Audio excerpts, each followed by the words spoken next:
مولانا روم رحمت اللہ تعالی علیہ مثنوی شریف میں اللہ اکبر فرماتے ہیں کہ حضرت سلیمان علیہ السلام کے زمانے میں ایک شخص نے 1000 درم میں بلبل خریدی جو بولتی تھی۔ ایک دن اس کے پنجرے پر طوطا آیا اور بلبل سے کچھ کہہ کر اڑ گیا۔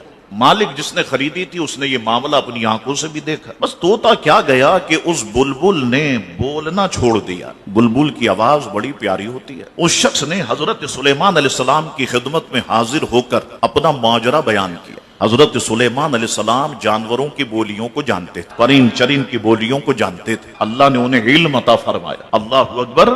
تو حضرت سلیمان علیہ السلام نے فرمایا ذرا اپنی بلبل کو لے کے تو آؤ۔ تو اسے پنجرے میں پیش کیا گیا۔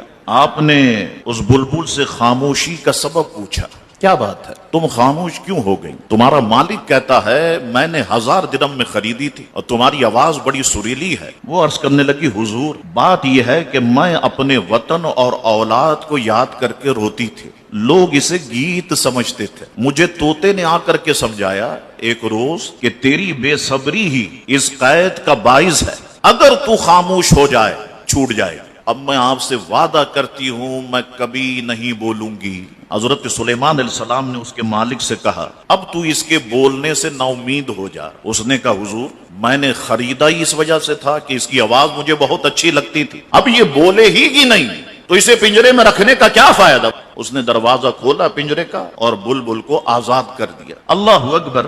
بلبل اڑتے ہوئے جا رہی تھی، کہہ رہی تھی پاک ہے وہ اللہ جس نے مجھے انڈے میں بنایا، ہوا میں اڑایا، پنجرے میں صبر دے کر وہاں سے چھڑایا۔